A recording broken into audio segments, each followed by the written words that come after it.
সুপ্রিয় দর্শক, আসসালামু আলাইকুম। নিউজ 24 এর দুপুরের সংবাদে আপনাদেরকে স্বাগতম। প্রথমেই জানিয়ে দিচ্ছি সংবাদ শিরোনাম। পল্লবী থানায় ঢুকে হামলা, ওসি সহ আহত ৩। ডাকাতি করে পালানোর সময় যুবলীগ নেতাসহ ৫ ডাকাত গ্রেফতার।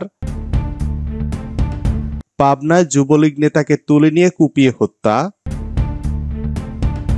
শেখ হাসিনা দেশকে আরেকটি গাজায় পরিণত করেছিলেন, মন্তব্য ডক্টর ইউনূসের। ছাত্রদলের প্রশংসা করলেন শিবির সভাপতি।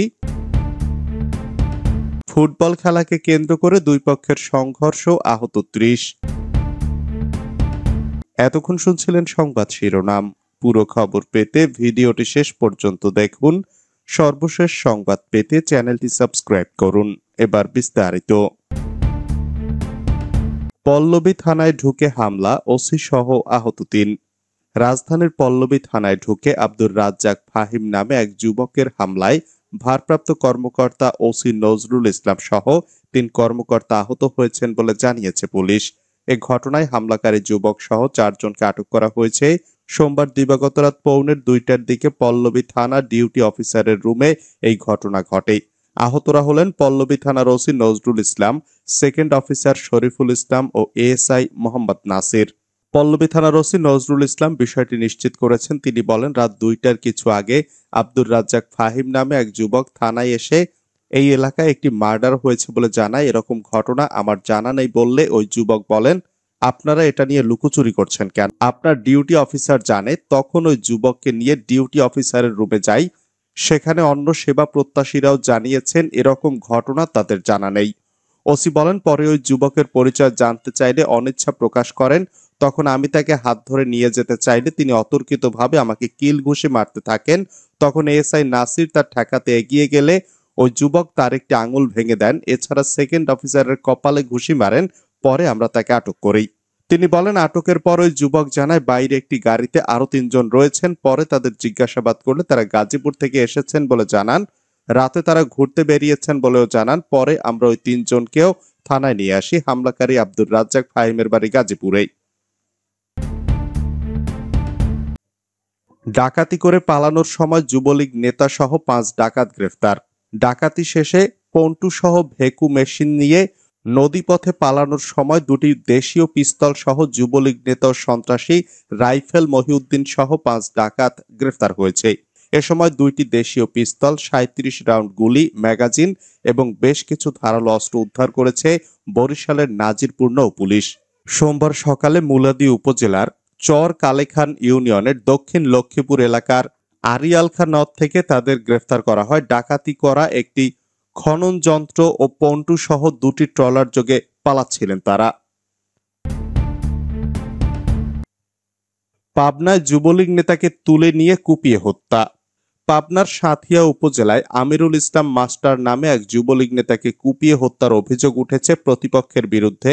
সোমবার রাত ৮টার দিকে উপজেলার গৌরীগ্রাম ইউনিয়নের চকপাটা উত্তরপাড়ায় এ ঘটনা ঘটে। ঘটনার পর অভিযান চালিয়ে একজনকে আটক করেছে পুলিশ।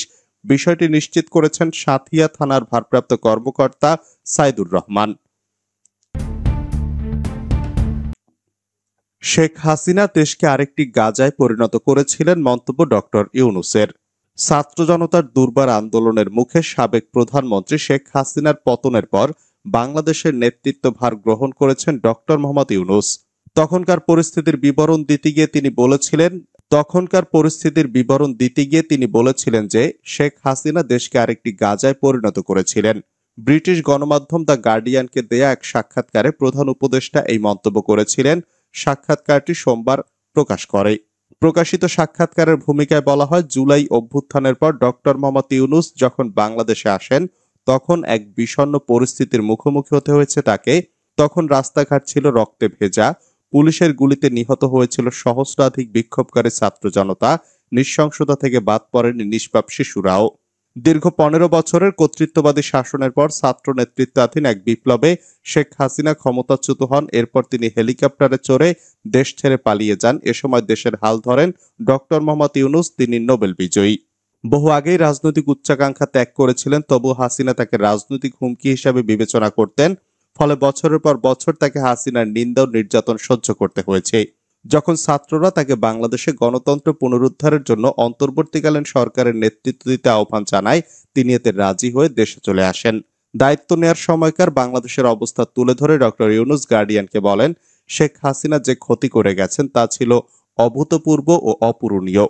তখন দেশ ছিল সম্পূর্ণরূপে বিধ্বস্ত, এজন্য ছিল আরেকটি গাজা।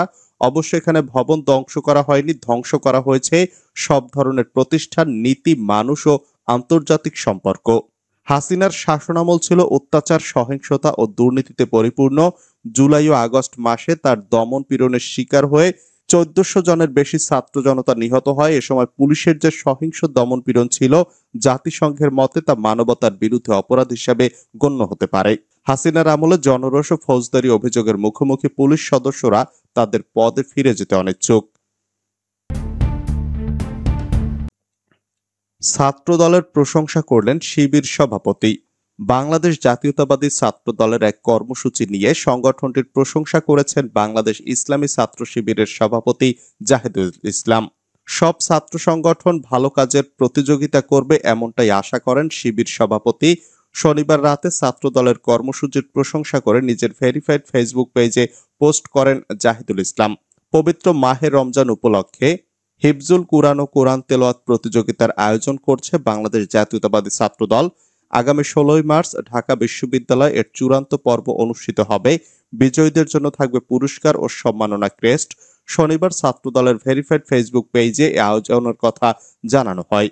ছাত্র দলের এই আয়োজনের একটি ফটোকার্ড শেয়ার দিয়ে শিবির সভাপতি জাহিদুল ইসলাম বলেন, মাশাআল্লাহ, বন্ধুপ্রতিম ছাত্র সংগঠন ছাত্র দল ভালো কাজের প্রতিযোগিতায় সম্পৃক্ত হয়েছে, আল্লাহ কবুল করুন। আশা করি হিংসা বিদ্বেষ পরিহার করে সব ছাত্র সংগঠন শিক্ষা, সেবা ও ভালো কাজে প্রতিযোগিতা করবে।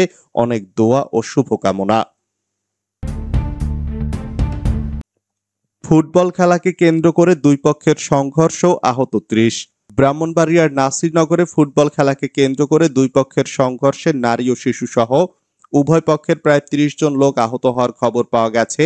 সোমবার বিকাল পর্যন্ত উপজেলার চাপড়তলা ইউনিয়নের চাপড়তলা গ্রামের মোল্লাবাড়ি ও ফকিরহাটির লোকজনের মধ্যে কয়েক দফায় এ সংঘর্ষ ঘটে। আহতরা উপজেলা স্বাস্থ্য কমপ্লেক্স সহ পার্শ্ববর্তী জেলা হবিগঞ্জের মাধবপুর উপজেলা স্বাস্থ্য কমপ্লেক্স ও ব্রাহ্মণবাড়িয়া জেলা সদর হাসপাতালে চিকিৎসা নিচ্ছেন। যারা চাঁদাবাজি করছে তারা বিএনপির শত্রু, মন্তব্য শামা ওবায়দের। বিএনপির কেন্দ্রীয় সাংগঠনিক সম্পাদক শামা ওবায়দ ইসলাম রিংকু বলেছেন, বিএনপিকে ব্যবহার করে যারা চাঁদাবাজি ও টেন্ডারবাজি, সন্ত্রাসী কর্মকাণ্ড করছে তারা বিএনপির শত্রু, তারা দেশের শত্রু, গণতন্ত্রের শত্রু। সোমবার সন্ধ্যায় নিজ নির্বাচনী এলাকা ফরিদপুরের নগরকান্দার লস্করদিয়া ইউনিয়ন বিএনপি আয়োজিত ইফতার ও দোয়া অনুষ্ঠানে প্রধান অতিথির বক্তব্যে তিনি এসব কথা বলেন। তিনি বলেন, এখনো বাংলাদেশের নারী ও শিশুরা নিরাপদ নয়। এখনো তারা ধর্ষিত হচ্ছেন, নির্যাতিত হচ্ছেন। গত ১৫ বছরের ক্ষমতার অপব্যবহার করে ছাত্রলীগ, আওয়ামী লীগ ও যুবলীগরা ধর্ষণ করেছে, তারা মা বোনের ইজ্জত নিয়ন্ত্রণ করেছে, সেটা আমরা সকলে জানি। আজকে ফেসিবাদ চলে যাবার পরও আমাদের মা বোনরা নিরাপদ নয় কেন, সেটাই সরকারের কাছে প্রশ্ন করতে হবে।